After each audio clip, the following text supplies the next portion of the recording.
Espero que ya ahorita estén viendo mi presentación. La voy a poner en modo de presentación, aunque me voy a estar saliendo por otras cosas de materiales que tengo preparado. Pero de momento, para empezar, ahorita presento este trabajo en modo de presentación y espero que lo estén viendo. ¿Sí, sí ven en pantalla más grande la portada? Sí. Sí, Muy bien, sí, lo muchas vemos gracias. bien. Muchas gracias. Bueno, pues yo le di el título que ustedes ven aquí en esta diapositiva a mi trabajo, con la intención de hacerlo como una propuesta temática para trabajar con los muchachos en la Nacional Preparatoria. Y también he estado pensando que incluso haciéndole algunas adecuaciones podría ser también un tema interesante, incluso para muchachos de cuarto. O sea, podría ser algo que se les pueda plantear a cualquiera de los grados de preparatoria, cuarto, quinto o sexto. Entonces, por eso me parece que era importante referirme a los conceptos físicos a los que me voy a basar para esta presentación. Entonces, por eso le di este título, las transformaciones de Lorentz, consecuencias cinemáticas y algebraicas. Bueno, en primer lugar, pues mencionarles que todo lo que les voy a platicar, casi todo lo que les voy a platicar, pues es gracias al profesor que aparece a los costados de esta presentación. Entonces, de una manera así muy humilde, pues también lo hago como una dedicación a él, el profesor Carlos Greff Fernández. No sé si todos lo conozcan, pero yo tuve la fortuna de que él me impartiera estos conocimientos que ahora yo, a su vez, se los voy a platicar un poquito a ustedes.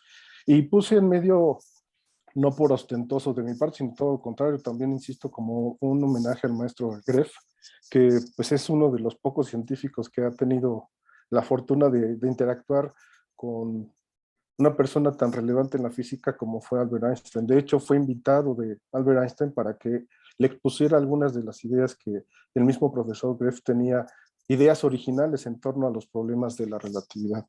Entonces es por eso que aquí lo pongo. También, si ustedes quieren saber un poquito más, allí tengo esa referencia.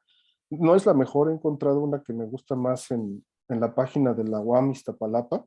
Y también otro dato ajeno a lo que voy a platicar, pero que me llama la atención, es que no encontré muchas referencias fehacientes del profesor Greff libres en Internet, o referencias de nuestra casa de estudios, que es la alma mater del profesor. Pero bueno, eso es otra cosa aparte.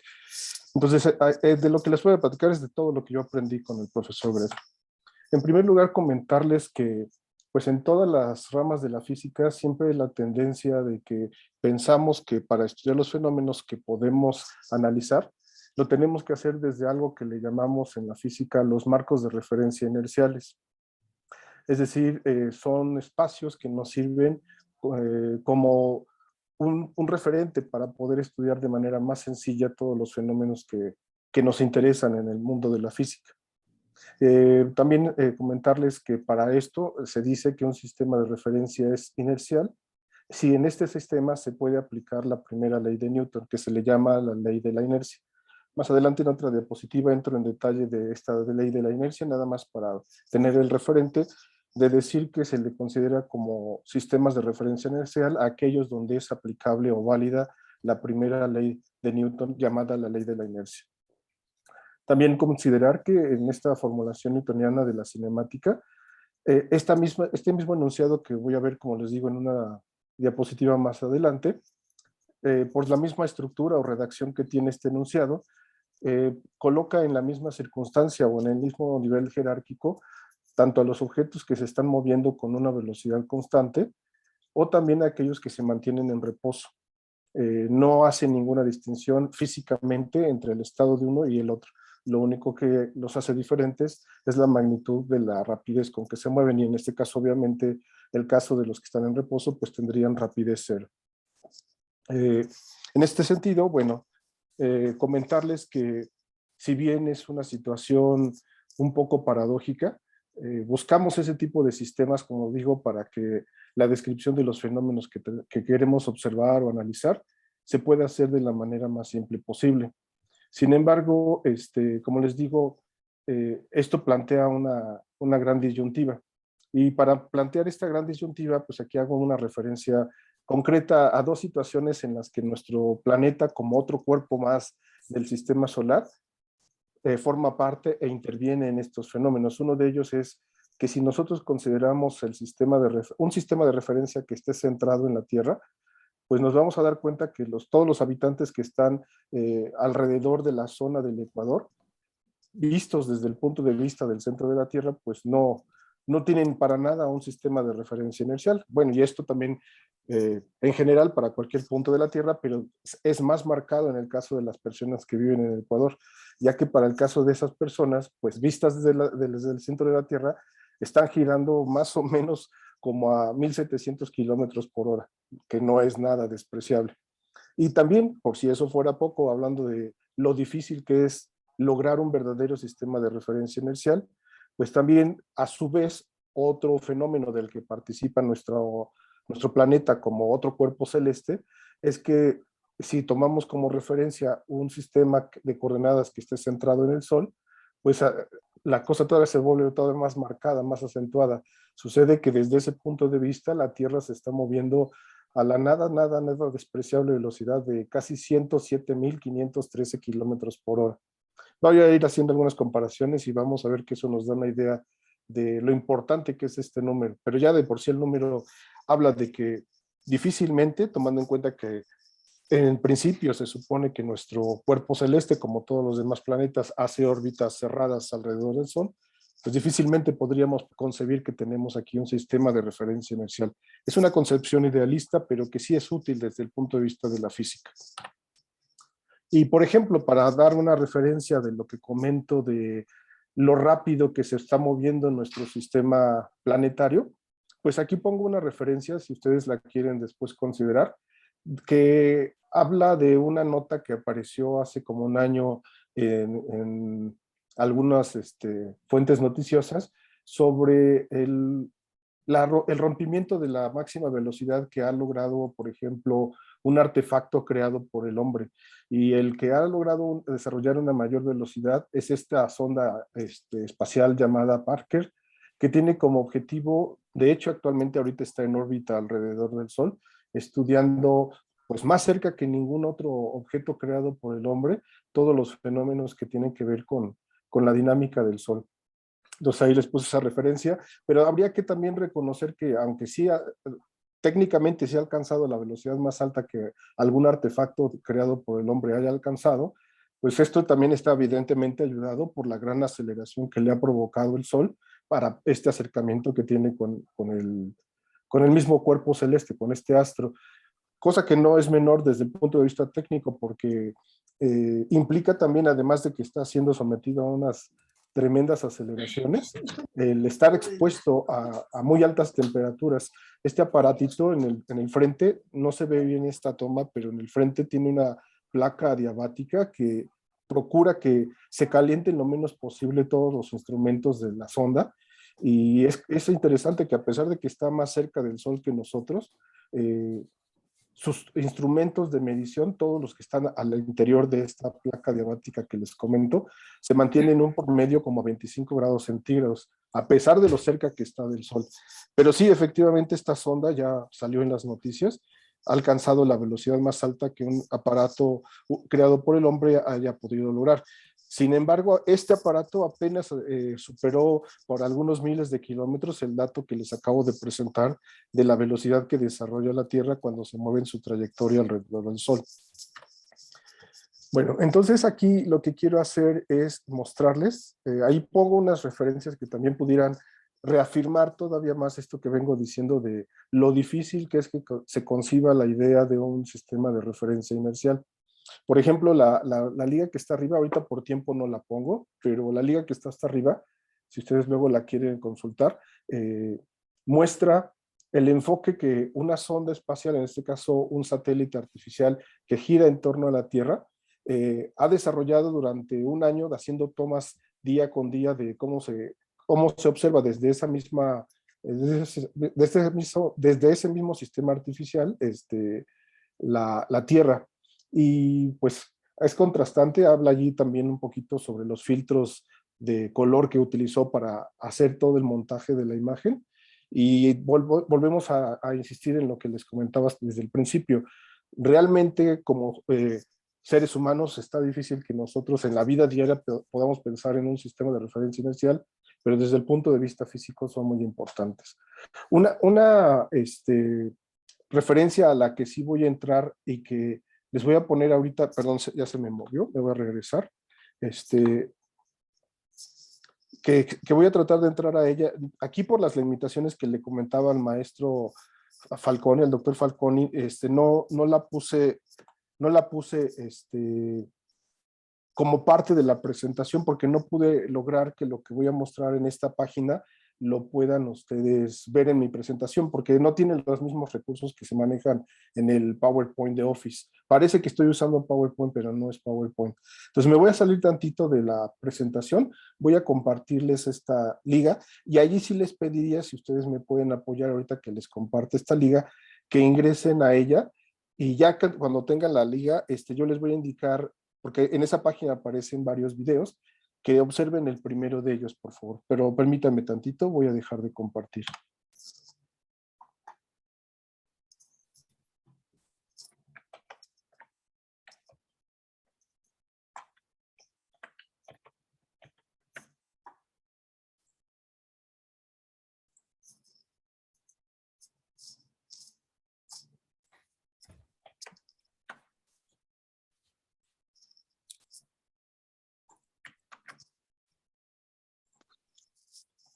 Bueno, aquí estoy subiéndoles, como les digo, al chat de nuestra sesión de Zoom, la liga que hace referencia a una página que empieza con la palabra Infobae. Ahorita yo voy a volver a compartir pantalla, voy a mostrar esa página para pedirles, si son tan amables, de que cuando ingresen a esa página, por favor se sitúen en el video que les voy a indicar y que lo vean, no es muy tardado, dura como minuto y medio, y que también va relacionado con lo que quiero exponer un poquito más adelante.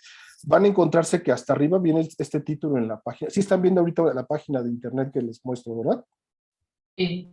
Que se titula El increíble mapa que muestra en tiempo real los satélites. Bueno, en este mapa, que ahí viene como inicio, porque es una de las páginas que tiene como portada el video, marca la fecha de 1993, pero si por favor le dan clic en donde dice play, y yo me quedo calladito un ratito en lo que termina el video.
Bueno, regreso con ustedes a la presentación. Nada más comentarles en lo que acabamos de ver todos en este breve video, que la información que ahí se presenta la quiero asociar con algo que les voy a mostrar un poquito después en esta misma plática, sobre el hecho de que también cuando nosotros estamos considerando estudiar fenómenos, en este caso en sistemas de referencia inercial, resulta que también nosotros podemos, déjenme nada más, ya está aquí, sí están viendo la presentación amplificada, ¿verdad? No. No, permítame, No, a ver, no sabía. permítame. A ver, ¿así ya la están viendo? Sí, ya. Y Muchas ahora, gracias. Muchas gracias. Entonces, además de, como les decía que también lo que tengo interés de platicarles es situaciones que están relacionadas con los fenómenos relativistas. Primero quería hacer conciencia en ustedes de la densidad de basura que hay alrededor de nuestro planeta, rondando allí. Incluso la mayoría de esas cosas ya ni siquiera son útiles. Digo, desde luego existen los satélites artificiales que actualmente están dando algún tipo de servicio a las comunicaciones, algunos son de uso militar, pero pocos de estos que están allí todavía en el espacio entre la Tierra y la Luna, pocos son útiles, pero para muchas compañías y gobiernos pues resulta inviable o de poco interés en términos económicos ir a rescatar el dispositivo que diseñaron para bajarlo y después no recuperar la inversión que hagan en ello. Entonces realmente no se han preocupado de despejarlo. Hay una empresa japonesa que sí quiere hacerlo, pero todavía no está este, ya consolidada. Sin embargo, es cierto que lo que muestra ese video, y ahorita también por eso les voy a presentar rápidamente una referencia. En esta, aunque también les voy a dejar aquí la liga en el chat, porque creo que vale la pena, no como para que ahorita la exploren ustedes, sino que para que después de que yo ahorita se las presente, ustedes se den el tiempo de explorarla por su propia cuenta. Ahorita se las pongo en el chat. Nos da una idea. Ya no es video, esta es una página, como les digo, de internet, donde nos está mostrando en tiempo real la posición de los objetos que están ahí flotando alrededor de la Tierra y que además nos da las coordenadas, las ubicaciones satelitales de cada uno de ellos, incluso para que podamos tener cierta referencia de que lo que estamos viendo sí tiene algún referente concreto para nosotros. Si nosotros aquí en esta lupita, sí están viendo esta presentación que tiene estos satélites moviéndose, ¿verdad? sí. Eh, a ver, permítanme tantito, por favor, porque creo que me equivoqué de pantalla. Un segundito, por favor. A ver, no sé si ahorita ven en el explorador. Esto parece como el video que les pedí que revisaran, pero no es exactamente. Esta es una página que se llama Keep Track. No sé si la puedan estar viendo ahorita en la presentación. Sí, sí se ve. Muy bien. Y esto, como les digo, ahorita les voy a compartir la dirección de esta página para que después con mucha calma ustedes la puedan explorar. Vale la pena. Ustedes con que le den clic a alguno de los puntos que ven pasar o cualquiera de los que están ahí cerca de la Tierra, se va a posicionar la página en ese objeto, les va a dar las características del mismo y sobre su órbita también les va a dar alguna información. Pero les decía, si ustedes se fijan, voy a colocar aquí el cursor. Si ven, aquí hay una lupita en la esquina superior derecha, sí la pueden ver en la presentación. Voy a darle clic y aparece un rengloncito que dice Search para buscar. Obvio que cuando uno quiere buscar, pues tiene que darle el referente de alguno de los instrumentos que están allí volando para que uno pueda pedirle que le dé a uno la información. Y los que tenemos, pues para nosotros en México más concretos, con mayor referencia, pues serían los Morelos. Si ustedes ahí le ponen Morelos,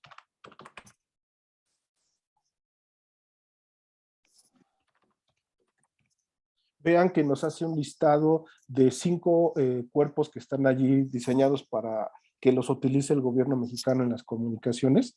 Si yo le doy clic a cualquiera de ellos, por ejemplo, al Morelos 2, aparece este desplegado, como les digo, de la información de ese satélite en particular, sobre su apogeo, sobre su perigeo, sobre su declinación, que son datos importantes para el diseño de las órbitas. Y bueno, esto nada más para decirles que sí es real, ya les digo, después que se den un tiempo la exploran, para que vean que esta página sí es real y que no está exagerado el video que les mostré hace rato de la cantidad de objetos que andan allí pululando alrededor de nuestro planeta. Dejo de compartir esto, voy a regresarme a la presentación.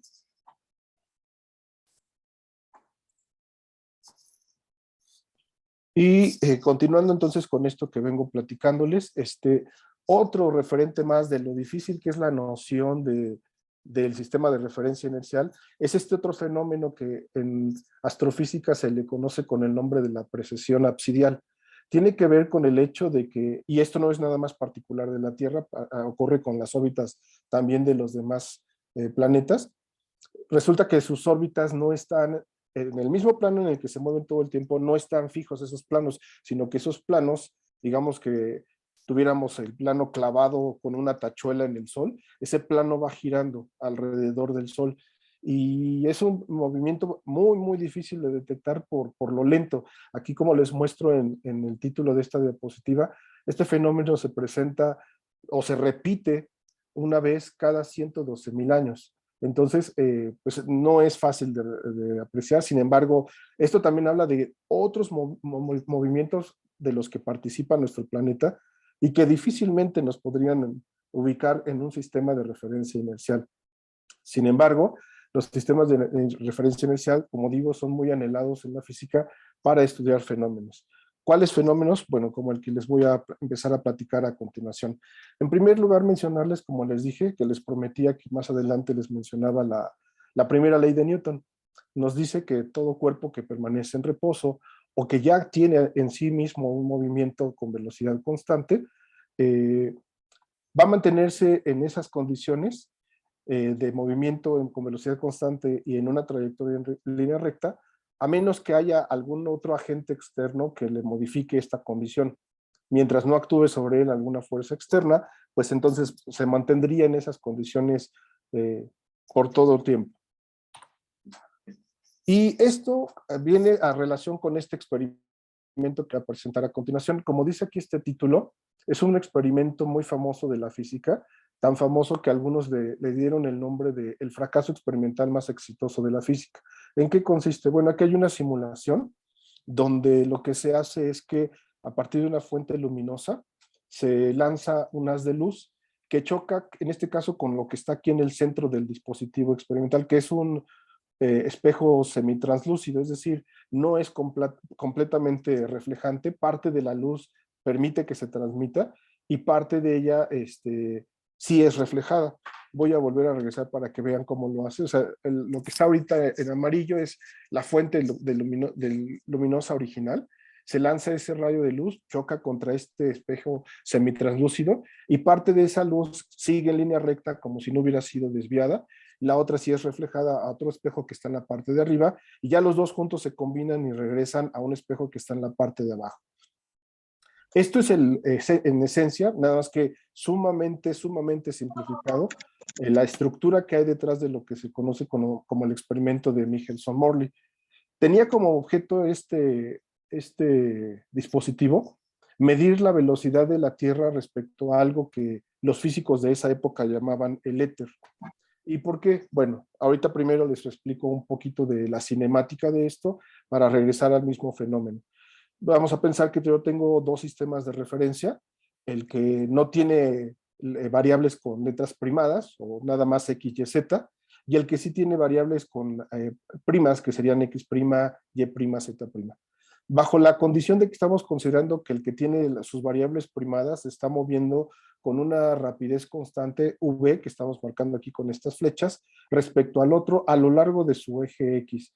Vamos a pensar que al principio, en el instante en que empezamos a observar este movimiento, los dos sistemas tenían coincidiendo sus sistemas de coordenadas en el origen común a ellos en ese instante, y además, como digo, sus dos ejes respectivos X estaban alineados. Después van a seguir alineados, nada más que uno ya se está moviendo respecto al otro. Pues bajo estas condiciones hay algo que en la física llamamos las transformaciones galileanas de movimiento. Si nada más, como digo, se estuviera moviendo en esa dirección, las transformaciones serían que pues la variable Y, la variable Z y la variable T no cambian. O sea, Y sería igual a Y', Z sería igual a Z', y el tiempo sería el mismo en los dos sistemas de referencia. Lo único que cambia es que cuando describimos la posición de un punto P respecto a los dos sistemas, pues en el sistema prima la referencia sería que su coordenada sería X', pero en el sistema X que se queda fijo, su descripción sería la coordenada X' del otro sistema más B por T. Pero a su vez, si algún otro observador estuviera parado en ese sistema que se está moviendo, lo que vería es otro sistema de coordenadas, que son las que están aquí a la derecha, X', Y', Z', que estarían diciendo que nosotros, suponiendo que nosotros somos los que nos quedamos en el sistema que estaba del lado izquierdo en la figura anterior, diría que nos estamos moviendo con velocidad menos v a la izquierda también a lo largo del eje X. Bueno, y esto también me permite hacer la descripción de la velocidad de un objeto con respecto a cualquiera de los dos sistemas, simplemente calculando la derivada. Obvio que para la propuesta que comento de que también podríamos hablar de esto con los muchachos, pues la propuesta sería no hablar de derivadas, sino de, por ejemplo, velocidad media o en todo caso velocidades constantes para que pudiéramos hacer esta referencia con ellos. También en este sentido podemos hacer el cálculo de las aceleraciones y bajo este tipo de transformaciones, pues vamos a ver que las aceleraciones en los dos sistemas se mantienen igual. Esto siempre y cuando, como digo desde el principio, estuviéramos trabajando desde un sistema de referencia inercial. Sin embargo, también vamos a ver que hay un cambio con respecto a lo que se observa a partir de lo que se conoce como los fenómenos relativistas a velocidades muy altas. Y mientras tanto, mencionar también que las transformaciones galileanas de coordenadas son más que suficientes para todas las actividades económicas y tecnológicas, aunque aquí pongo un pequeño asterisco, en donde comento que en realidad no es del todo cierto, pero también la voy a abordar un poquito más adelante. Sin embargo, en el ámbito de la velocidad, de las velocidades alcanzadas por dispositivos humanos, en el régimen de velocidades altas, del orden de la velocidad de la luz, sí es necesario tomar en cuenta todos estos efectos que describen las transformaciones que no son las que les mostré ahorita, porque esas no toman en cuenta altas velocidades. Las que son para velocidades bajas comparadas con las de la luz, como ya mencionaba, son las transformaciones de Galileo, y llegaron científicos del siglo XX, en concreto Lorentz y Einstein, a decirnos que así no se puede calcular la forma en que se mueven objetos cuando sus velocidades son considerablemente altas. Porque estos fenómenos y el análisis que se hizo de ellos, pues demostraron que no son operantes para este tipo de situaciones. Bueno, también comentar que a raíz de todo esto, pues ha habido una historia de estudio a partir de los fenómenos de la luz, y uno de los primeros que desarrolló esto fue, o que dio una medida concreta de la velocidad de la luz, fue el astrónomo Olaf Rømer. Fue un astrónomo danés que observó que cuando él tomaba la medida de los periodos de los satélites que giran alrededor de Júpiter, en específico el de Io, pues encontró que no tardaba lo mismo la duración de este periodo orbital cuando la órbita de la Tierra se encuentra más cerca de la órbita de Júpiter o de la posición de Júpiter que cuando se encuentra en posiciones más lejanas. Y pues la explicación de esto no fue interpretación de él, sino de Christian Huygens. La interpretación de esto es que debido a que está más lejos en otras posiciones la Tierra respecto a Júpiter, pues el recorrido que se tiene que hacer para que la luz de este satélite llegue a la Tierra es mayor. Y entonces esto implica un retraso en la medición de ese tiempo de duración de los satélites girando en torno a Júpiter. Y también un hecho curioso es que el 7 de diciembre de 2016 se cumplió el 340 aniversario de esta medición de Olaf Rømer, y Google le dedicó allí un doodle en sus páginas de internet, que es este que les muestro aquí. Allá hacen una caricatura de él y de su trabajo, que más o menos describe lo que les estoy comentando en este momento.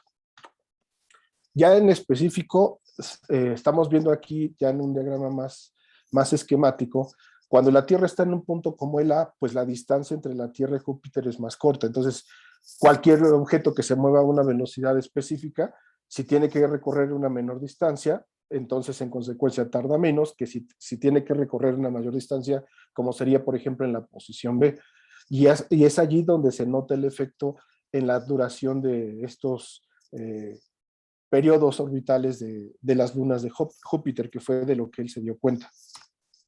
Bueno, entonces también en este experimento o en esta observación, Rømer verificó que si consideramos posiciones como la A del esquema que les mostré anteriormente, los tiempos de los ocultamientos, así le llaman a los tiempos en los que da una vuelta completa desde el punto de vista de un observador en la Tierra, la luna de Io alrededor de Júpiter y se posa por detrás de él, a esos movimientos les llaman, a esos tiempos les llaman tiempos de ocultamiento. Entonces, cuando pasa por dos puntos de ocultamiento, más o menos el tiempo que transcurre son 42 horas y media. Pero observa también el Romer que cuando está en un punto la Tierra como la posición B, ese tiempo se va hasta 42.75 horas, casi como 42 horas y 3/4. Entonces, cuando él calcula la diferencia entre estos tiempos y tomando en cuenta la distancia que él también ya tenía determinada entre nuestra órbita y la de Júpiter, determina entonces que, bueno, y haciendo el cálculo de la diferencia de los tiempos, él determina que son más o menos 990 segundos de diferencia entre una posición como A y una posición como B. Entonces, haciendo este cálculo, él llega al resultado pasado, pero muy cercano a la velocidad de la luz que actualmente se toma como la reconocida por las reglas de la ciencia, y dice que él reporta que tiene un resultado de 302.219.920 metros por segundo, pero que el valor actual, si ustedes observan, es de 2.99 por 10 a la 8 más menos 300 metros por segundo. Entonces, es una cantidad mínima de error la que él tiene para la que actualmente se reconoce. Otros que también trabajaron mucho en esto, pues fueron Galileo, el mismo Remer que acabo de mencionar, Christian Huygens, que fue el que dio la interpretación de sus mediciones, James Bradley, que hizo su propia medición también, y después otros que ya hicieron mediciones mucho más técnicas de la velocidad de la luz, como Hipólito Fizeau y Alfred Cornu. Ellos diseñaron sus propios dispositivos para que aquí mismo en la Tierra, sin utilizar objetos celestes, se pudiera determinar esa velocidad. Se dice que Fizeau la midió entre la Torre Eiffel y algún edificio de la ciudad de París. Y después también sigue esta historia de mediciones hasta que llegamos con este otro señor muy famoso dentro de la teoría de la relatividad, que fue el señor Albert Abraham Michelson, que fue el que diseñó el dispositivo del que les hablé hace rato cuando vimos los haces de luz que se movían. En la comunidad científica de los tiempos de Michelson se preguntaba si la velocidad de la luz estaba medida respecto a algún sistema de referencia, por lo que vengo diciendo de que siempre buscamos estos sistemas de referencia para hacer la descripción más simple posible de los fenómenos. Pero sabemos que la luz nos llega desde objetos astronómicos muy distantes y en diversos puntos del universo, y que atraviesa prácticamente nada o muy poca materia. Pero todas las ondas que tienen un medio para poderse propagar nos dicen que sí es necesario este medio. Se pensaba que como la luz también después se descubrió que era un fenómeno ondulatorio, debería tener un medio por el cual propagarse. Es por eso, como les comentaba al principio en las primeras diapositivas, que los físicos del siglo XIX, finales del XIX y principios del XX, andaban a la búsqueda o a la cacería, por llamarlo de alguna manera, de poder medir este objeto, este medio en el que se movía la luz. A este medio le llamaban el éter, porque como lo asociaban con todos los fenómenos ondulatorios, decían que tendría que haber un fenómeno, un medio por el cual se propagara la luz. Y además tendría que ser un medio muy peculiar, porque como les digo, tendría que ser un medio que no le representara mucho obstáculo, de hecho ningún obstáculo a la luz, para que venga desde lugares astronómicamente muy lejanos y nosotros podamos observarlos desde telescopios aquí en la Tierra y ver que casi no sufre cambio en la velocidad de la luz cuando viaja todas estas trayectorias tan largas.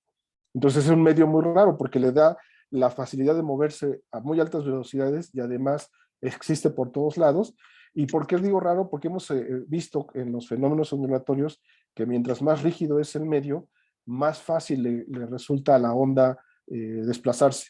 Les pongo como ejemplo, si nosotros tenemos una cuerda tensa y la rasgamos tantito, vemos que sí se produce un pulso que viaja de ida y vuelta por los extremos de la cuerda con facilidad, pero si en lugar de eso la soltamos, la dejamos flácida y colgante, por más que la rasguemos, no logramos que haya un pulso que se desplace. O igual el sonido, cuando lo hacemos que se desplace por un medio rígido, se mueve con mucho más rapidez que cuando lo hace por un medio no tan rígido. Entonces, tendría que ser un objeto o un medio bastante peculiar. Y como la velocidad orbital de la Tierra tiene una velocidad, como ya decía, bastante alta, si la expresamos en metros por segundo es algo así como 30,000 metros por segundo. Y por cierto, aquí pongo un paréntesis para mencionarles al final 4 buenos ejercicios que les podemos proponer a nuestros alumnos en torno a este dato que menciono aquí. Bueno, los científicos confiaban en que se podría realizar algunas mediciones sensibles para revelar la presencia del éter y la forma en que la velocidad se desplaza en torno a este medio. Por ejemplo, vamos a pensar, y esa fue a partir de aquí la postura que siguió Michelson para diseñar su dispositivo, consideremos un aparato que pueda detectar las variaciones de la velocidad de la luz con respecto a la Tierra, pensando que la Tierra es un objeto que se mueve muy rápido en torno a este éter y en relación con el movimiento de la Tierra a través del espacio. Ese aparato podría comparar el tiempo que tarda un rayo de luz en pasar por una varilla, digamos que hacemos que haga un viaje de ida y vuelta, poniendo una fuente luminosa en el extremo de esa varilla y en el otro extremo un espejo para que se pueda reflejar y regresar.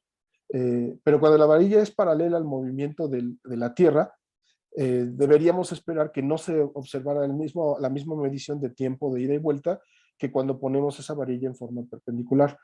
Algo así como si, por ejemplo, ponemos a un equipo de remeros en un río y los ponemos a remar a lo largo de la corriente, es decir, con la corriente a favor de ellos, pues desde luego que se van a tardar mucho menos en recorrer 2 puntos fijos desde la orilla, vistos o medidos desde la orilla, que cuando a ellos mismos, a ese equipo de remeros, los ponemos a remar en dirección contraria. El efecto que les va provocando como un frenamiento el agua, termina haciendo que vayan más lento en un sentido que en el otro. Algo así se esperaba que ocurriera con la luz cuando se medía su desplazamiento conforme la Tierra se mueve respecto al éter. Entonces, se pedía que se diseñara un dispositivo, por ejemplo, como una varilla de longitud L, como decía yo, que tuviera en uno de sus extremos un espejo y en otro una fuente de luz para que se pudiera observar este fenómeno. Y también, de hecho, en el experimento de Fizeau también existe un dispositivo similar en el que les digo que lo pudo hacer entre la Torre Eiffel y uno de los edificios de la ciudad de París. Pero con este equipo, si se está calibrando adecuadamente, sería de esperar que pudiéramos notar estas variaciones entre la luz que va a favor o en contra del movimiento de la Tierra en este éter que se buscaba detectar. Entonces, si pensamos en una varilla que tiene un largo L y que le damos la oportunidad a la luz de ser lanzada desde una fuente luminosa que recorra la varilla y que regrese, entonces bajo las medidas clásicas de velocidad, el tiempo que tardaría sería 2 veces la longitud de la varilla entre C, si estamos diciendo o considerando que C representa la velocidad de la luz, porque como va y viene, hace 2 veces el recorrido. Eso si la varilla está en reposo. Pero cuando esta misma varilla se desplaza, con las flechas que pongo abajo, trato de representar que la varilla se está desplazando. En uno de sus desplazamientos, en uno de los trayectos del viaje de la luz, va a favor de este desplazamiento y en otro en contra. Ahorita les pongo un esquema más ampliado o más amplificado de esta figura, que tienen aquí. Como pueden ver, la flecha en un sentido es más grande que en otro, porque en un sentido vamos en la dirección del movimiento de la Tierra a lo largo de su desplazamiento en el éter y en el otro en contra. Entonces hay una dirección en la que las velocidades se suman, la de la luz y la de la Tierra, y hay el otra que van en direcciones contrarias y entonces en una se suman y en otra se restan. Pero los cálculos de velocidad serían los que muestro aquí. La longitud de la varilla, primero dividida entre el caso donde a la velocidad de la luz hay que restarle la velocidad de la Tierra, que es cuando las dos van en la misma dirección, y luego cuando se las sumamos, que es cuando van en la dirección contraria. Haciendo la suma de estas dos expresiones, nos queda la simplificación que tengo aquí al lado derecho, 2L sobre C, por esta fracción 1 sobre 1 menos B cuadrada sobre B cuadrada. Pero 2L sobre C, si me regreso tantito, recordarán que fue el que llamé aquí delta T0, el tiempo que tardaría en ir y venir la varilla en el reloj cuando la varilla está en reposo. Entonces, para hacerlo más compacto, pongo que el tiempo que tardaría en un desplazamiento en paralelo al movimiento de la Tierra, pues sería el tiempo en reposo por este factor 1 entre 1 menos B cuadrada sobre C cuadrada. Después pensaron en la variación de este experimento, donde ahora a la varilla la colocamos en dirección perpendicular al desplazamiento de la Tierra. Aquí otra vez, este mismo esquema se los presento acá más simplificado, y lo que podemos ver es que simplemente aplicando el teorema de Pitágoras, podemos determinar los tiempos de ida y vuelta en este reloj. Si ustedes observan, cuando lo que está abajo está tratando de representar una fuente de luminosa que lanza un destello de luz cuando el reloj está en la posición de la izquierda. El reloj se va moviendo en la dirección de la flecha blanca de arriba con velocidad v, pero el trayecto de la luz visto por alguien que está viendo de afuera el reloj desplazarse o la varilla desplazarse, diría que el rayo de luz se mueve en una diagonal, porque estamos viendo que parte de un punto que estaba en la posición de la varilla en la izquierda, y como la varilla se está desplazando a la derecha, después va a estar en una posición que no era la que tenía directamente en dirección vertical en la posición inicial, sino que ya está más movido a la derecha. Y como la velocidad de la luz se está considerando que es c, de este punto a este tendría que hacer un recorrido con la velocidad c. Mientras que en la dirección horizontal, pues es la velocidad con la que se está moviendo el dispositivo. Entonces, aplicando el teorema de Pitágoras, podríamos ver que el cateto vertical de esta suma de velocidades sería la raíz cuadrada de c cuadrada menos b cuadrada, que es el cálculo que tengo aquí a la derecha. Y entonces eso sería 2 veces, porque una es para ir y otra es para regresar. Y entonces hablaríamos del tiempo transversal o del tiempo perpendicular, que sería 2L sobre la raíz de c cuadrada por 1 menos b cuadrada sobre c cuadrada. Simplificando todo esto, hasta abajo nos queda que otra vez llegamos al resultado de que sería el mismo tiempo de la varilla en reposo, pero modificado por este factor, 1 entre la raíz de 1 menos b cuadrada sobre c cuadrada. Bueno, y si ahora aplicamos un poquito del teorema del binomio de Newton, para simplificar el desarrollo a primer orden de lo que tenemos en estos factores que modifican al tiempo, nos quedaría allí que el tiempo de la dirección en paralelo se puede aproximar como el tiempo en reposo por dos términos que son 1 más b cuadrada sobre c cuadrada para el tiempo que va en paralelo. Mientras que para el tiempo que va en perpendicular va a ser casi lo mismo, nada más que en el segundo factor va a ser 1/2 de esta fracción de b cuadrada sobre c cuadrada, haciendo un poquito los cálculos que se muestran aquí en esta diapositiva. Y se observa que estas diferencias en el tiempo transcurrido para el movimiento de la luz a través del éter en los 3 casos examinados. ¿Cuáles son estos 3 casos examinados? La varilla en reposo, la varilla en movimiento en la misma dirección en paralelo al movimiento de la Tierra, y la varilla en posición perpendicular desplazándose respecto a la Tierra. En estos 3 casos, y tomando en cuenta una aproximación de segundo orden para la razón B sobre C, encontramos que los tiempos tienen un factor que los hace diferir en la diferencia de b cuadrada sobre c cuadrada y 1. Para las velocidades con las que la Tierra se mueve en su órbita, esta diferencia debería arrojar un factor de 10 a la menos 8 en las diferencias de los tiempos. Y resulta que para el dispositivo que diseñó Michelson, era un factor que perfectamente era alcanzable, o se calculaba que tendría que ser alcanzable y detectar estas diferencias. Aquí ya nada más está más simplificado el fenómeno que les puse en la simulación de hace rato. Tengo la fuente luminosa, tengo el espejo. El espejo semitranslúcido, por eso se ve como que medio transparente, y 2 espejos normales que están marcados en las posiciones A y B, que reflejan normalmente la luz. Después ellas dos, después de ser reflejados, vuelven a juntarse en el punto E y convergen al punto del observador. Este fue en esencia el diseño del experimento de Michelson, y obviamente pues la razón de que haya desviado la luz en 2 direcciones perpendiculares obedece a los fenómenos de los tiempos que quería él calcular, el tiempo en dirección paralela y el tiempo en dirección perpendicular. Después de haber hecho este experimento, detectó que con una luz de color amarillo era más fácil controlar la longitud de onda con la que se podía llegar a este factor de 10 a la menos 8. Sin embargo, sucede, como les mostré yo en la animación, que este se conoce como uno de los fracasos experimentales más exitosos de toda la física, porque no observó ninguna diferencia de tiempos como lo que se estuviera considerando en lo que yo les acabo de mostrar.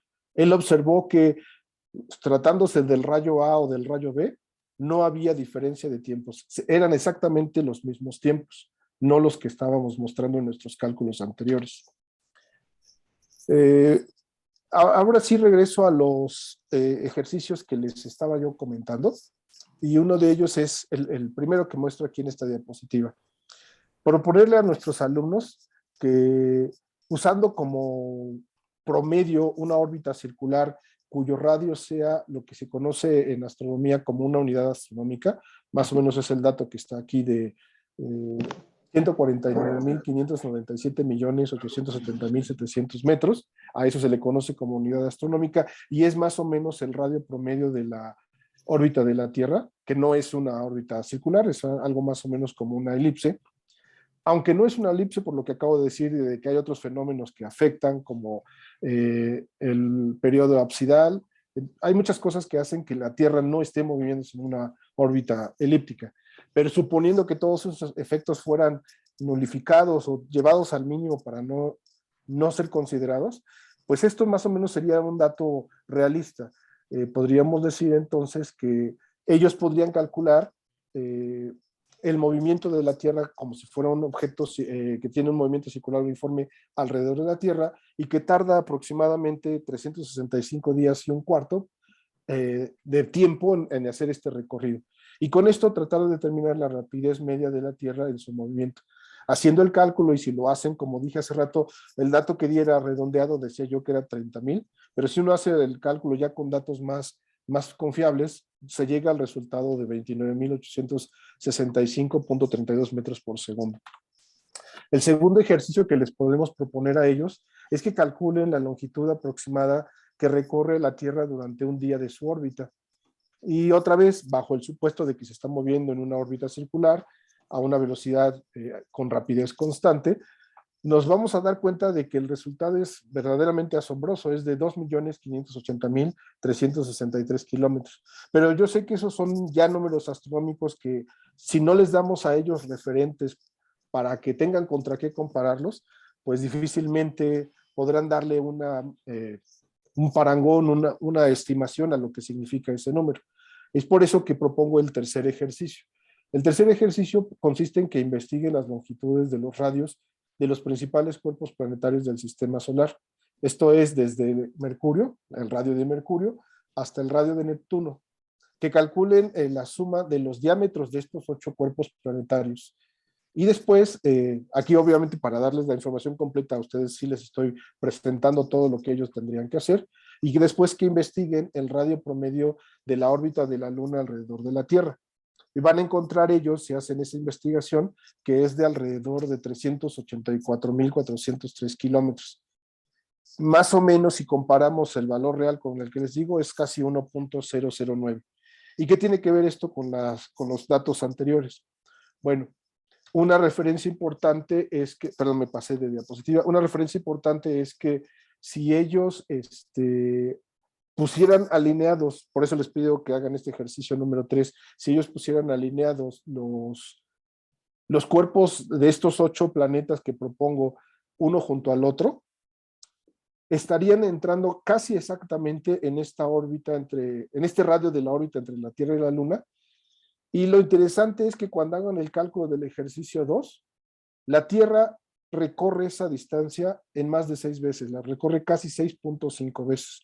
Entonces eso ya les da una idea a ellos, a nosotros, de si la Tierra va rápido o no, y por qué los científicos de los que mencioné y que puse aquí varias de sus imágenes, ¿por qué confiaban en que se pudiera observar algo al respecto de este fenómeno? Porque no es nada despreciable, y como les puse el ejemplo de la sonda de hace rato, era muy esperanzador para ellos encontrar algo que les revelara el movimiento de la Tierra respecto al éter, porque sí es muy de considerar la velocidad que tiene la Tierra como cuerpo celeste. Es difícil que el ser humano diseñe un dispositivo por sus propios medios, porque como les dije hace rato con la sonda Parker, sí llegó a velocidades que rompieron el récord de todas las velocidades alcanzadas, pero no por sus propios medios, sino porque fue acelerado por el Sol. Pero ya por dispositivos mecánicos creados por el hombre es muy difícil llegar a siquiera una fracción de la velocidad de la que tiene la Tierra como planeta alrededor del Sol. Bueno, evidencias experimentales a favor de la teoría de la relatividad especial. Hay algo que nosotros en física conocemos como los mesones pi. producidos en capas exteriores de la atmósfera cuando rayos cósmicos impactan a las partículas que hay en la atmósfera exterior de nuestro planeta. Estos tiempos que nosotros observamos, que esperaríamos que se observaran, implicaría otro tipo de transformación de coordenadas. Ese tipo de transformaciones se conoce como las transformaciones de Lorentz. Y con estas partículas se observa, para esto debo comentarles que las partículas que conocemos como mesones pi son partículas inestables, no tienen una vida que perdure por siempre. Una vez que son creadas, tienen una vida así como de 10 a la menos 8 segundos. Y si no se hace ninguna otra cosa, pronto dejan de existir.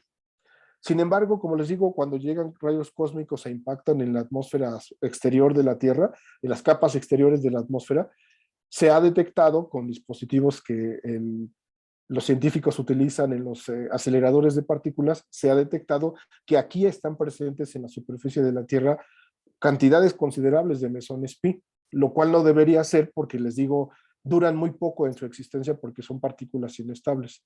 Pues esa fue la primera evidencia experimental de que sí existían los efectos relativistas que se tendrían que observar, como por ejemplo que el tiempo fuera distinto del que mencionábamos cuando en el dispositivo de Michelson-Morley el recorrido se haga en una dirección o en una dirección transversal.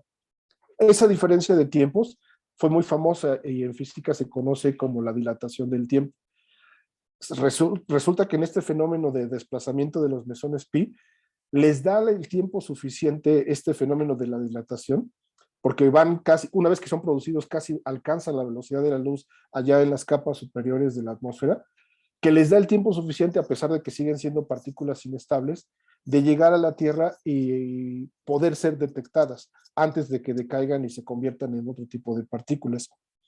Pero mucho tiempo se pensó así, bueno, se mantuvo esa evidencia diciendo, bueno, eso solamente existe en la realidad del mundo científico y nosotros no le cobramos ningún sentido porque no tenemos un ejemplo palpable.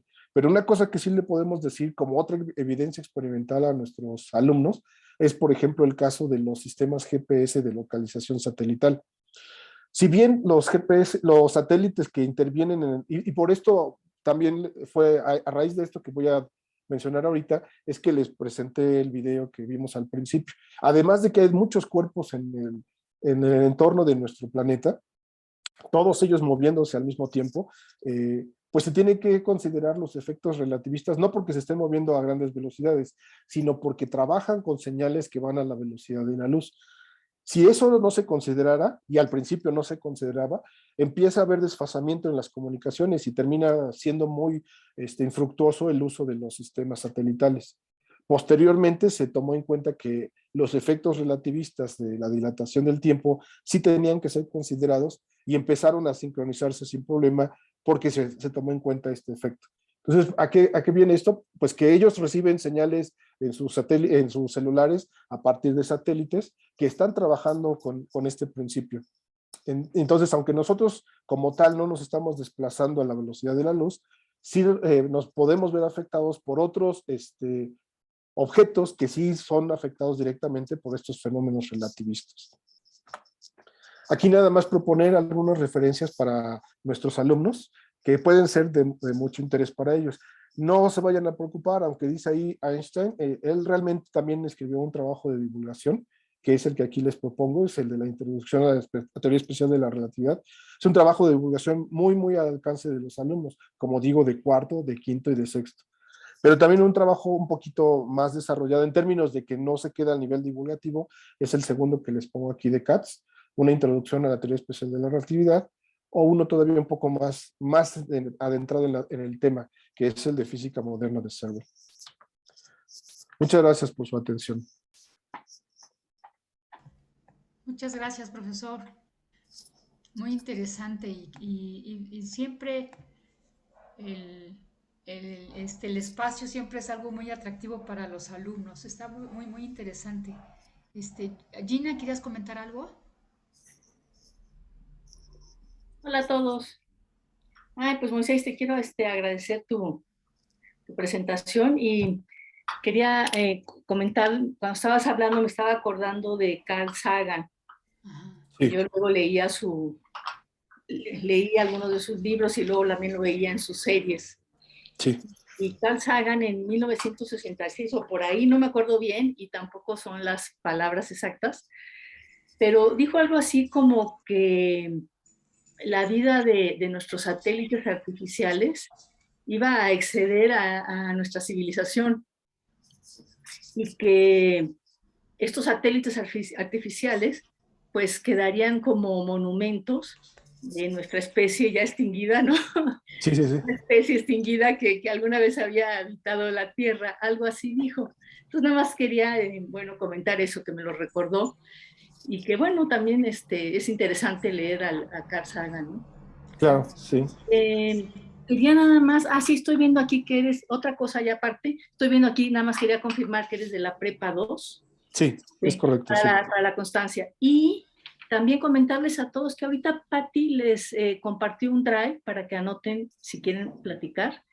Entonces, ahorita ya están todas las constancias desde Homero, bueno, las de atrás ya se entregaron a los expositores y ya están listas todas las de Homero hasta la del jueves pasado, bueno, hace 15 días.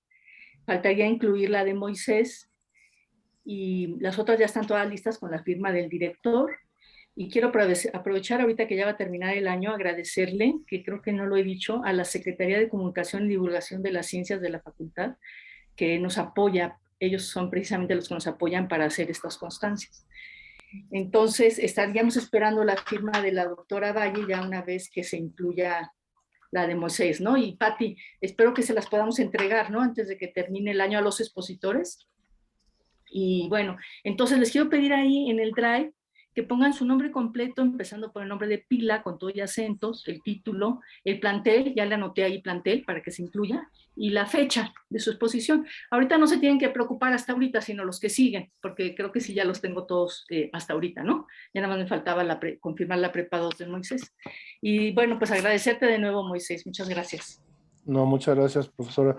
Y bueno, nada más reafirmando sobre su comentario, digo, no es que uno quiera pensar negativamente, yo creo que siempre lo mejor es que pensemos positivamente, pero aún en eso que usted comenta, sí, sí lo dijo de manera muy insistente en varios de sus libros el profesor Sagan. Él estaba muy preocupado en esa época cuando hablaba de todas estas ideas que él se dio la tarea de divulgar. Estaba muy preocupado porque estaba muy en boga la época de la Guerra Fría entre Estados Unidos y Rusia. A él lo que le preocupaba, digo, como a muchos otros en esa época, era el que pudiéramos terminar destruidos por algún holocausto nuclear.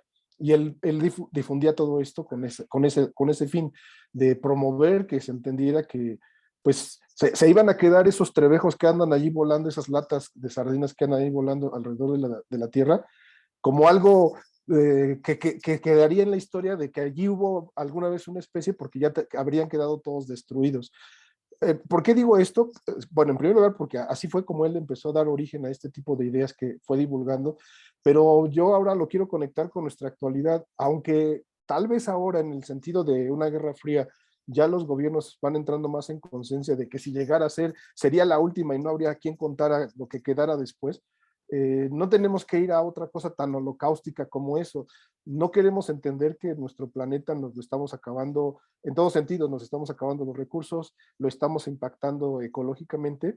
Y yo me pregunto si llegará a suceder que se nos acabara simplemente el alimento por el hecho de que no vamos a darle el proceso normal de su calentamiento en las temperaturas límite que debería tener, porque ahora vamos a estar lidiando con los fenómenos del sobrecalentamiento. Aún así, aunque no estallara una guerra de ese tipo, pues quién sabe si después por no hacer caso de cuidar este planeta, que como cualquier otro fenómeno natural, pues tiene sus límites en los que funciona y después de eso puede salirse de control.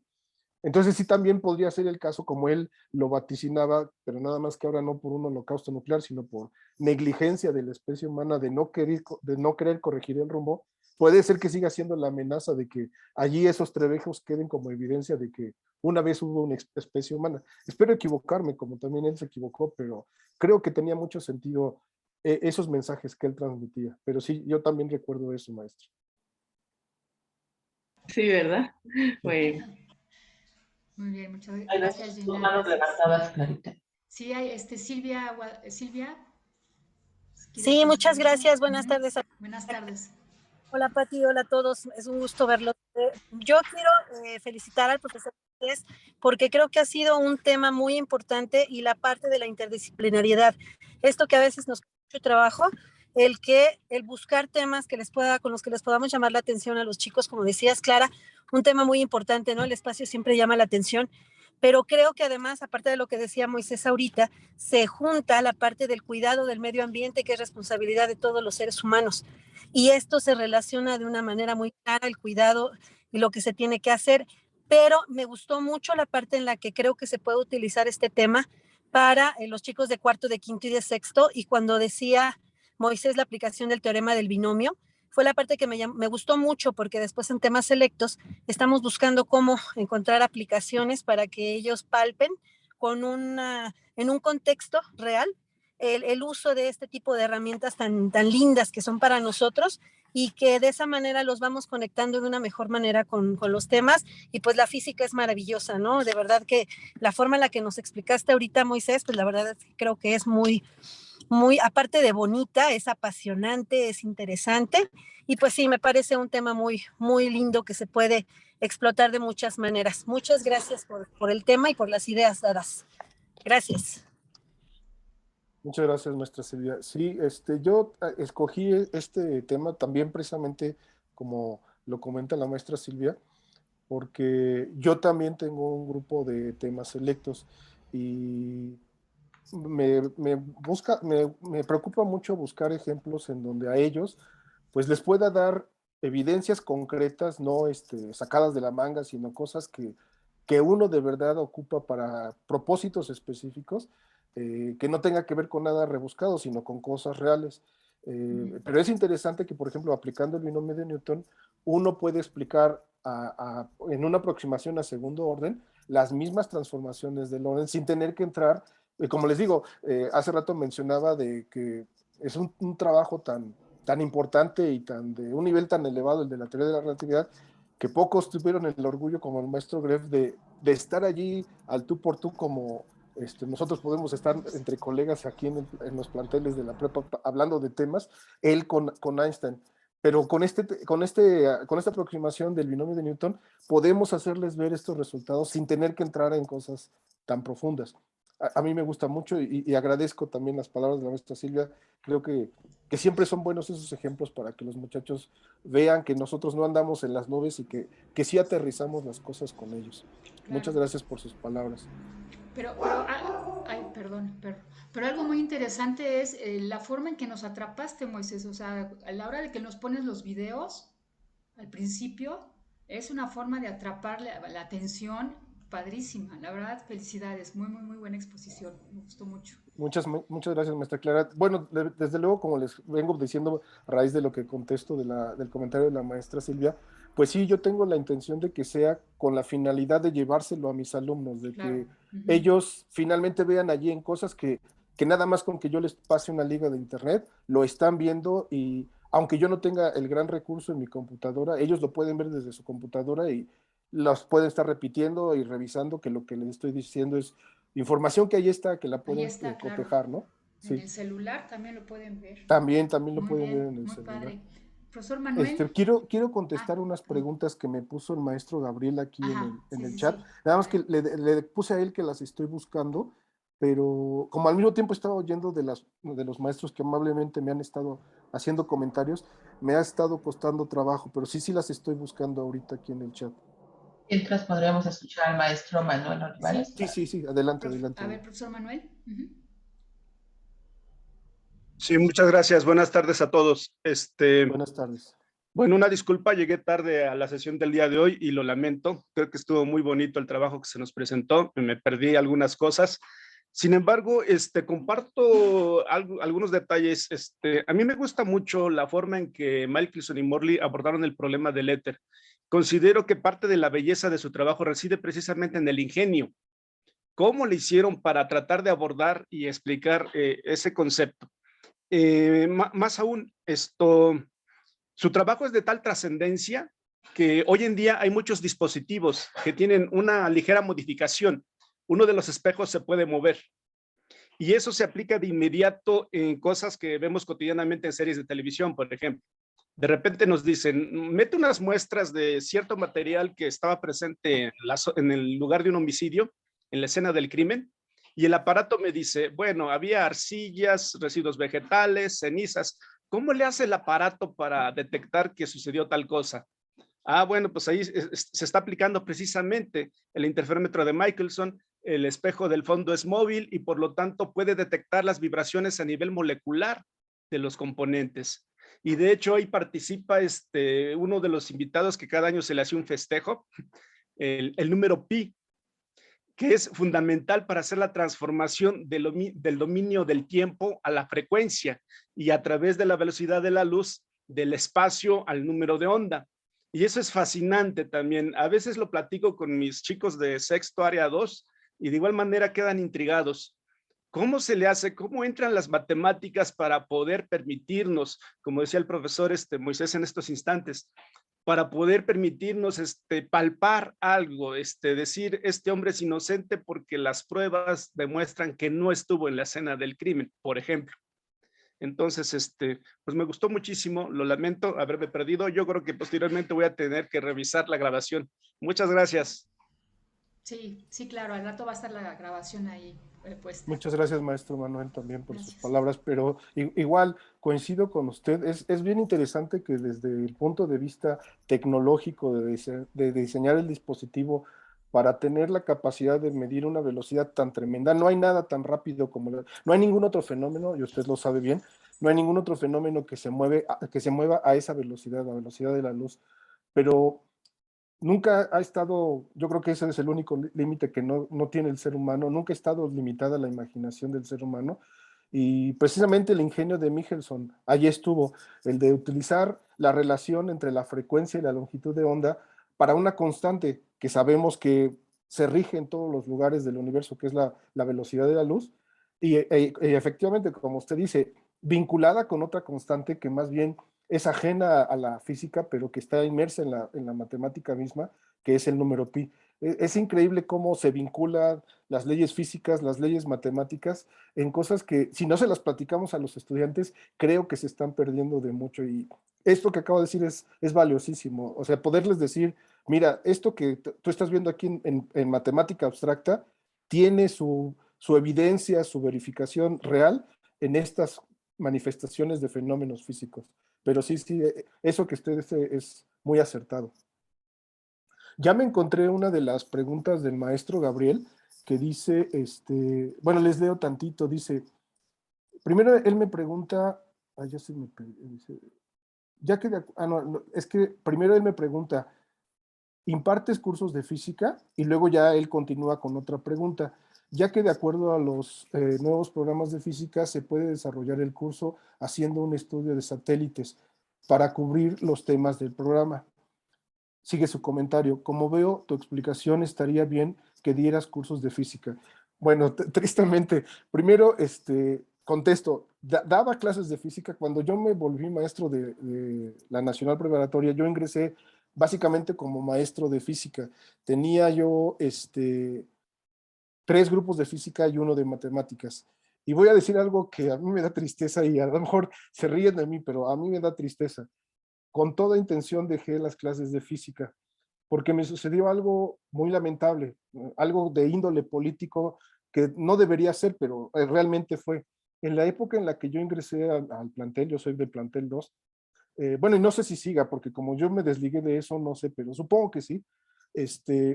Como sabrán, pues también las cuestiones sindicales están a todo lo que dan en nuestros planteles, y yo necesitaba sacar material de los ductos, le llaman ductos a los espacios que hay atrás, en las partes de atrás de los laboratorios de física en mi plantel, donde ahí se almacenan todos los materiales y equipos para hacer experimentación. Pero resulta que a las horas que a mí me tocaba dar clase, porque pues ya ven que el horario se lo asignan a uno cuando ingresa y al principio uno no puede hacer nada y nada más se adapta a ese horario, pues tenía que someterme que a ese horario el del sindicato que le tocaba cuidar los ductos no estaban en sus horas de comida, y yo nunca tenía acceso a la parte de los materiales de laboratorio, pero sí era sujeto de ser evaluado por si les daba prácticas, si les diseñaba y me parecía muy injusto ser evaluado negativamente por algo que yo no controlaba. Y como era una persona ahí del sindicato, pues yo no podía hacer nada para que él estuviera allí para abrirme. Otra que me decían, bueno, tú abres, pero eres responsable. Y al revés, tengo que estar cuidando a los alumnos, aparatos que son sensibles o que se pueden quebrar, todo porque una persona que tiene una responsabilidad y que no la cubre, porque está protegido por el sindicato, pues no lo hace. Entonces, yo me sentí pues defraudado, se me hacía injusto que me evaluaran por algo que estaba fuera de mi alcance y dije, no, yo no tengo por qué depender en mi desarrollo y en mi estabilidad de trabajo por algo que es ajeno a mí y que es más bien de índole política. Sé que suena muy feo, pero eso es lo que pasó y yo terminé decidiendo, dije, voy a pasarme algo que no dependa de eso. Afortunadamente matemáticas no depende de eso y me pasé, me da tristeza, es la verdad, estoy siendo muy sincero, pero sí empecé dando clases de física, las disfruté mucho y yo siempre fue del enfoque que no tenía caso enseñarles a los muchachos nada si no era a través de un experimento. O sea, yo creo que física es una de esas materias donde uno les tiene que decir el por qué es necesario la matemática para explicar la física, pero esa física se tiene que explicar a partir de un experimento. Entonces yo creo que todas las ideas de física tienen que nacer a partir de que les está mostrando uno a ellos fenómenos reales que ven tangibles en un experimento. Y como a mí me da mucha tristeza que no pudiera hacer eso, dije, no, yo no me siento honesto de estarles inventando ahí como una historia que no es concreta para ellos.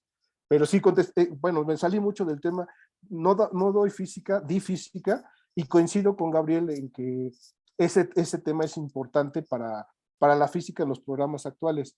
Me hace otra pregunta que dice que cómo veo el desarrollo de los satélites en México. Actualmente hay gente trabajando en ello, de hecho hay una convocatoria que se abre anualmente y creo que ahí está el reto para nosotros, a todos los que les interese participar. Creo que es una buena oportunidad de desarrollar el interés, la inquietud de nuestros alumnos, de invitarlos a participar en este tipo de actividades. Creo que es una oportunidad donde nosotros podemos alentarlos y que ellos vean resultados directos de esos ánimos, esos impulsos que les estamos dando. Creo que es también naciente, apenas lleva como 2 o 3 convocatorias, pero creo que es una buena oportunidad de desarrollar a México en este tema. Me parece muy buena la pregunta que me hizo Gabriel, pero es la primera que encuentro. Digo, son las 2 que encuentro, no sé si me... Ah, sí, aquí ya tengo otra. Dice, ¿cuál es la vida útil en promedio de la mayoría de los satélites dedicada al GPS? También les voy a pedir, qué bueno que también me hizo Gabriel esta pregunta, que se den el tiempo de volver a revisar el video que les decía que vieran, por eso les compartí la liga. Si lo ven con cuidado, van a ver que al final, porque sí son objetos que ahí están y siguen y no está exagerado, digo, es una animación, pero sí son objetos que están allí en órbita aún, van a ver que se empieza a formar una especie, no digo que sea, pero una especie como de anillo alrededor de todos esos objetos que están. Si lo ven con cuidado al final del video, van a ver que se ve como una especie de anillo. En las órbitas planetarias, en los movimientos de los cuerpos celestes, existe algo que se llaman puntos de Lagrange, que tiene que ver con los puntos de mayor estabilidad de los objetos que se mueven por efectos de gravitación en torno a otros. Y los puntos de Lagrange tienen la característica de que son los puntos en donde las fuerzas se balancean y podría estar allí, aunque no estuviera impedido de otro tipo de interacciones, podría estar allí perpetuamente un objeto. Obviamente que son las posiciones más privilegiadas, son las órbitas más competidas para localizar allí satélites. Esos son los que van a durar allí mientras no vaya alguien y los quite. Pero obviamente hay otros que son los menos favorecidos porque no les tocan esos lugares más estables. Incluso algunos de ellos tienen que diseñarse para tener órbitas casi rasantes con la Tierra, y eso sí es una seria desventaja, porque debido a su interacción con la atmósfera, duran un tiempo considerable, al menos por lo que yo tengo entendido, los morelos tienen una vida útil de 20 años, pero vida útil de comunicación. Después salen a la deriva de esas órbitas, siguen allí orbitando, pero los que están en órbitas más cercanas, eso sí terminan tarde o temprano por interactuar con la atmósfera, con un efecto de frenado, y terminan colisionando, o ya sea con otros cuerpos que están allí en órbita, o terminan cayendo en la Tierra. Y esos obviamente pues no son los de mayor interés, pero son los que en alguna circunstancia puede pagarse por algún presupuesto, porque no pueden pagar los lugares privilegiados. Como ven, el espacio está demandado, aunque nosotros no nos damos cuenta, está sumamente demandado. Pero sí, hay una variedad, hay un intervalo de fechas, de lapsos de tiempo en los que duran. Los más estables son los que están en estas órbitas que les digo que ocupan los puntos de Lagrange. Y hay una gama, hay unos que duran un año y hay otros que duran eternamente, ¿no? Si están más alejados, donde no tienen forma de interactuar tan fácilmente con la atmósfera, es difícil que pierdan energía y entonces se vuelven muy estables. Y ya no sé si hay otras, pero creo que ya son todas las que me puso. No sé si alguien más tenga alguna pregunta. No, no tengo pregunta, yo Muchas nada más gracias. quiero felicitar a Moy, muchísimas gracias. Creo Sí, que temas felicidades. como estos nos dejan con muchas ganas de investigar, ¿no? O sea, qué pasa con toda esta chatarra que hay en el Exacto. espacio, Ajá. ¿no? Sí. Son Sí, toneladas, ¿qué va a pasar? Como tú dices, algunos caen, pero ¿cómo son? O sea, ¿se predicen esos lugares donde van a caer? Digo, no sé, hay muchísimas preguntas, ¿no? Que surgen a partir de todo lo que nos enseñaste. Y bueno, como ya dijo Silvia y como dijeron todos, creo que son unos temas muy interesantes para los alumnos y bueno, también para nosotros, los maestros. Esas 4 o 3 preguntas que hiciste al final o temas que podemos desarrollar, pues muchas gracias. Yo espero de verdad poderlos aplicar con mis alumnos y muchas gracias. Tienes algunas felicitaciones en el chat ajá. que lo dejamos para que lo leas y pues muchas gracias, Moy. No, muchas gracias a todos por su atención. Pues muchas gracias a todos. Creo que ya no hay más preguntas. Pues ya esta es nuestra última sesión, como habíamos comentado. Entonces, nos vemos el 13 de enero a la misma hora en el mismo canal.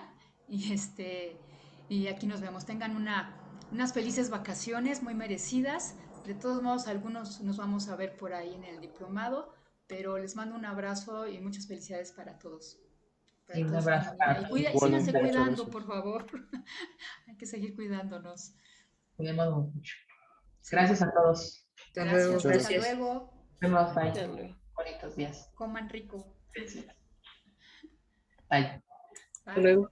Dejo de grabar.